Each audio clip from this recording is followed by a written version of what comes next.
తెలంగాణ రాష్ట్రాన్ని 8,19,000 కోట్ల రూపాయలు అప్పు చేసిన తల తాకట్టు పెట్టైనా చెప్పిన ప్రతి మాటని చిత్తశుద్ధితో పేదవాడికి అందించిన దాంట్లో భాగమే ఈ భూభారత కార్యక్రమం కూడా.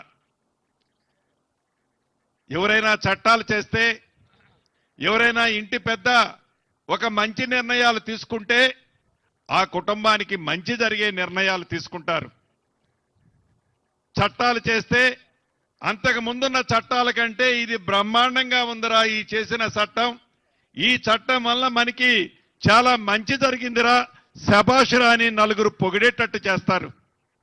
కానీ ఆనాడు ఆ పెద్దలు ఆ దొరవారు చేసిన చట్టం, ఆ 2020 చట్టం పేదవాడు కన్నీరు తుర్చటం కాదు కదా, పేదవాడిని, రైతన్నని, భూములున్న ఆసాములని ఆతాల పాతాల లోకానికి ఆ చట్టం ద్వారా తొక్కారు అనేది ముమ్మాటికి నిజం.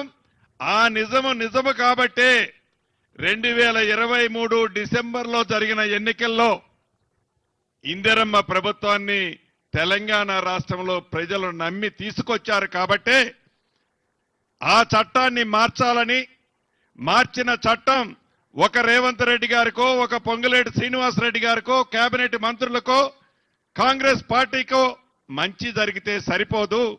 గ్రామీణ ప్రాంతంలో, గూడాలలో, తండాలలో ఉండే ప్రతి పేదవాడికి భరోసా కల్పించి, భద్రత కల్పించే చట్టాన్ని తేవాలని తాపత్రయపడి ఈ భూభారత చట్టాన్ని ఆర్నిశలో అనేక రాత్రులు నిద్రపోకుండా మిత్రులు సునీల్ గారు కానీ, పెద్దల కోదండరెడ్డి గారు కానీ, మన అధికారులు కానీ, అనేక మంది మేధావులు కష్ట ఫలితమే వీరందరూ కలిసి సృష్టించిందే ఈ భూభారతి 2025 చట్టం.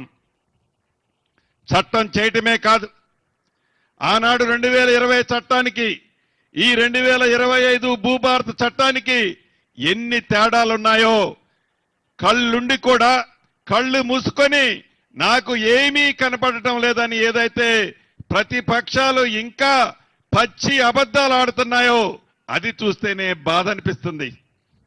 అసెంబ్లీలో మొన్న జరిగిన అసెంబ్లీలో కూర్చుంటే నా శాసనసభ్యులు, నా పార్టీకి సంబంధించిన శాసనసభ్యులు కాదు, వారు పార్టీకి సంబంధించిన శాసనసభ్యులు అసెంబ్లీలో నేను కూర్చున్న బెంచి పక్కన వచ్చి కూర్చొని నన్ను అడిగేది ఏందయ్యా అంటే, ధరణిలో మా భూమి ఎక్కలేదన్నా, నా బిడ్డ భారతి బదులు భరత్ రెడ్డి అని పడ్డదన్నా, నా భూమి 9 ఎకరాలుంటే 9 కుంటలని పడిందని వారి శాసనసభ్యులే, ఆనాటి వారి ప్రభుత్వంలో ఉన్న మంత్రులే వచ్చి దీన్ని కొద్దిగా సరిదిద్దాలన్నని అడుగుతుంటే పక్కన గతంలో మంత్రులుగా చేసిన వారికి కనీస ఇంగిత జ్ఞానం కూడా లేకుండా ఏ భూభారత చట్టాన్ని అసెంబ్లీలో పాస్ చేయడానికి గౌరవ ముఖ్యమంత్రి రేవంత్ రెడ్డి గారి నాయకత్వంలోని మన ప్రభుత్వం చట్టాన్ని పెడితే ఆ చట్టం పెట్టిన టైంలో కూడా నిస్సిగ్గుగా పదవి పోయిందనే ఉక్కు రోషంతో ఆ చట్టాన్ని కూడా ఆమోదించకుండా ప్రయత్నం చేసిన మహానుభావులు ఆ దొరవారు, వారి తొత్తులు. అటువంటి చట్టాన్ని ఏది ఏమైనా పేదవాడి కన్నీరికి, పేదవాడికి అండగా ఉండటానికి చేసే ఈ చట్టం ఇందాక అనేక అంశాలని సునీల్ గారు, అడిషనల్ కలెక్టర్ గారు మా మిత్రులు చెప్పారు. నిజం. అవే కాదు, ఈ చట్టం దేశంలోనే రోల్ మోడల్ చట్టం కాబోతుంది. ఈ చట్టంలోని ఒక 4-5 అంశాలను చెప్తున్నాం. 2020 చట్టం చేసేనాడు అధికారుల దగ్గరికి ప్రజలు పోవాల్సి వచ్చింది. 2025 మన భూభారత చట్టం చేసేనాడు అధికారులే మీ ఇంటి దగ్గరికి వస్తున్నారు. ఈనాడు ఆనాడు అప్లికేషన్ పెట్టాలి అంటే 1000 రూపాయలు కట్టాల్సి వచ్చేది. కాగితాలు, రాత అంతా మీరే చేయాల్సి వచ్చేది. ఈ చట్టంలో 1 రూపాయి కూడా తీసుకోదు ఈ ప్రభుత్వం, మన ప్రభుత్వం. అధికారులే మీ గ్రామానికి వస్తారు. అప్లికేషన్ల కోసం గత ప్రభుత్వం లాగా డబ్బే ముఖ్యం మాకనే విధంగా కాకుండా అప్లికేషన్లు ఫ్రీగా తీసుకొని మీ కన్నీరు, మీ బాధ, మీ ఆవేదన, మీకు ఆ భూమికి ఏదైతే బంధం ఉందో ఆ బంధాన్ని తీర్చేదే ఈ భూభారత చట్టం.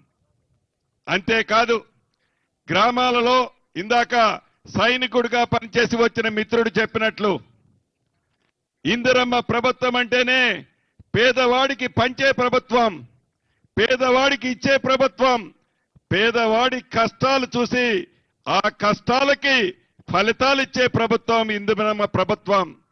ఆనాడు ఈనాడు ఏ గ్రామానికి పోయినా ఇందిరమ్మ ప్రభుత్వంలో ఇచ్చిన ప్రభుత్వ స్థలాలు, వ్యవసాయ భూము పట్టాలు ప్రత్యక్షంగా కనిపిస్తాయి.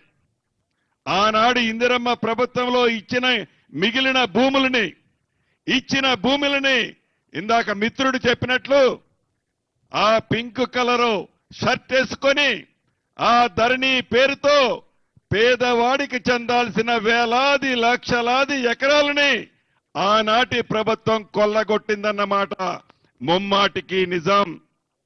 వాటన్నిటినీ ఈ భూభారతి ద్వారా ఆడిట్ రూపంలో బయటికి తీసి మళ్ళీ అర్హుడైన పేదవాడికి పంచాలన్నదే మన ఇందిరమ్మ రాజ్యంలోని గౌరవ ముఖ్యమంత్రి రేవంత్ రెడ్డి గారి ఆలోచన. అంతేకాదు ఏదైతే అసైన్డ్ భూమిలో పేదవాడు సాగు చేసుకుంటున్నాడో ఆ సాగు చేసుకునేవాడు అర్హుడైతే ఆ అసైన్డ్ భూమిని